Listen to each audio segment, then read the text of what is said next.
What's going on, everybody? It's Kenny Lamons here with Medicare Millennials.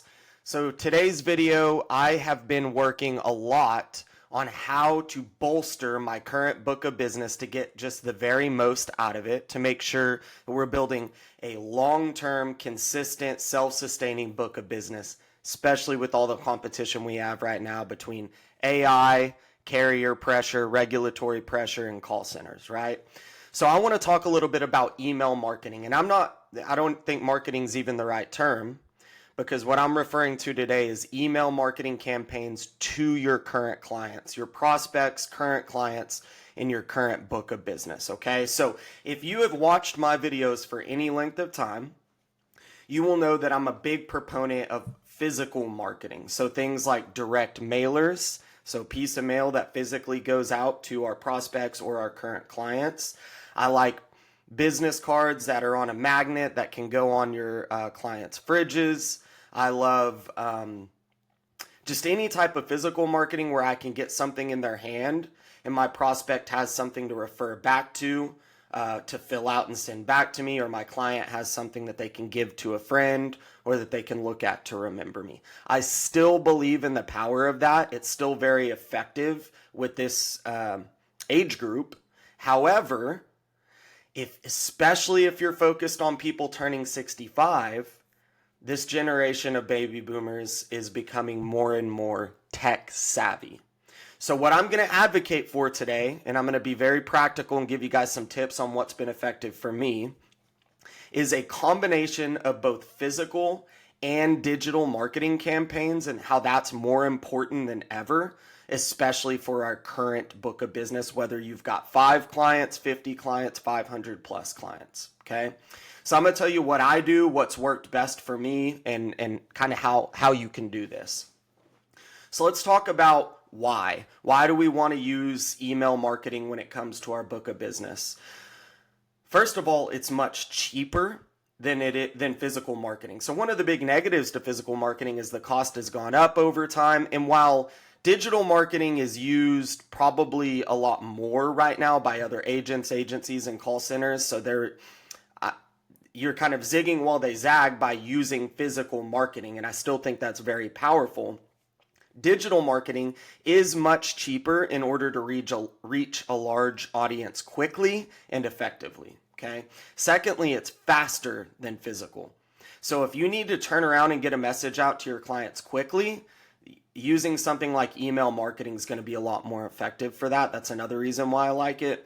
And the third reason is that it allows a lot of flexibility as far as like forms you can have your clients fill out, or setting appointments with clients. So think AEP, right? We're moving up on AEP. We need to get something out into the hands of all of our clients. We need to get some information back from them so we can renew them for the year. This is where email marketing and digital campaigns can be very effective. So I'm going to jump into exactly how I use digital marketing and email campaigns for my clients. Some of the options you can use are MailChimp, Constant Contact. I actually use MailerLite.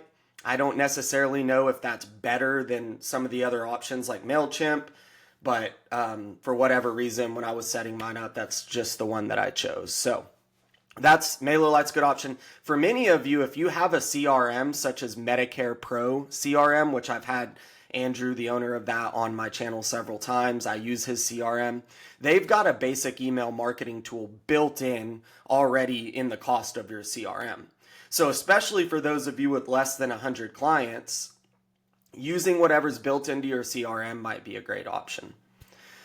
Okay, so here's one of the best things about email marketing if you're a newer agent and you don't have a lot of extra budget for this type of thing, sending out postcards to your clients or mailing them business cards or fridge magnets can be pretty expensive. These email campaign options are probably going to be free for you or at a very minimal cost because you don't have a large audience. These services usually charge you per email or per audience size. So if you've only got 50 clients or even 500 clients, that's a very inexpensive or even a free plan with a lot of these services. So I always want to make sure I'm keeping these videos short. So I'm going to jump into how I use email marketing. You can split these up. So let me just list through a few things. Birthdays, policy anniversary touches, new application follow-ups and information. So like, thank you so much for letting me set this plan up for you. Here's what you can expect next, right? So application follow-ups, yearly renewals during AEP, newsletters, invites to maybe a local seminar or lunch and learn you're doing, and then referrals. So you look at the broad scope of ways that you can keep in touch with your clients, that you can keep them engaged, that you can generate referrals. That was a list of things I'm going to go through again here shortly. Part of it you can do with physical mail.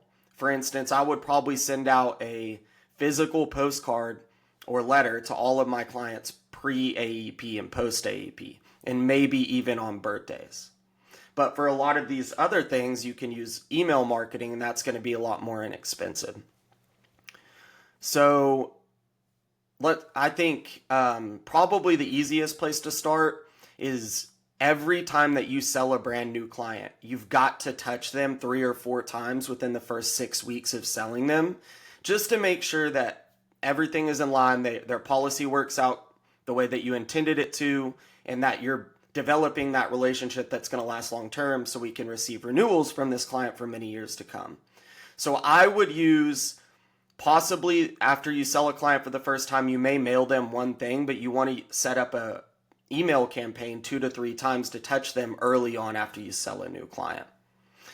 Another thing that I found really helpful is a newsletter. So you don't have to send it out monthly. It doesn't have to be a lot of work. These services that I mentioned are going to provide templates, but newsletters could just be education on what's changing in the Medicare landscape, information about other product lines that you sell, an update on you and your family, or you got a new local office, you got a new office phone number, any type of update that you just want to keep in front of all your clients so they know how to contact you or what you're up to, that can go in your newsletter. And I tend to do that every 2 to 3 months. So I try to send out about 4 to 5 newsletters per year. Because remember, I'm also sending out a postcard a couple of times a year. I'm sending out other emails like prior to AEP and during AEP. And then also, if you guys watch some of my other videos, I love seminars, whether those are paid seminars or even like free lunch and learns or free educational seminars at apartments. That's a great way to invite your current clients and anybody else that they know that's on Medicare or approaching Medicare to come to events like that. It's a very inexpensive way to do that. And what's great about email marketing is you could put an invitation link or an RSVP link directly in the email. Not only are you going to know who responded by signing up, but these email services are going to show you how many emails you sent out, how many people opened them, and then how many people clicked through them. So it gives you a lot more data than you don't know if somebody interacted with the postcard that they sent you unless they call you directly and tell you that. So you're going to have a lot more data there. So to kind of summarize this, I'm always looking for ways to help you guys improve, especially early on. Start this process early on in your business, so that if you've already built up to 200, 300, 500 plus clients, it can be a little bit harder to get all of this set up. But if you've only sold 50 plans or you're starting right now, this is a great time just to have these processes in place, do a really good job bolstering your current clients. And then as I'm going to finish here, it's going to really help generate referrals. So there's all kinds of tips and tricks out there about how to generate referrals, but just staying in front of your clients obviously builds your relationship with them, and you can be very proactive in saying, hey, send this link to anybody you know that's turning 65 or friends or family that aren't sure if they need to renew or change their plan during AEP. Like, you can, just staying in front of them is going to be helpful, right? So them seeing information from you, but you can actually have a call to action to ask for referrals, to generate inbound texts and phone calls and emails to you, which is ultimately where we want to get, right? We don't always want to be cold calling or calling leads. We want to slowly build our book of business where we've got a good relationship with our clients, generating our renewals, that's also generating inbound referrals.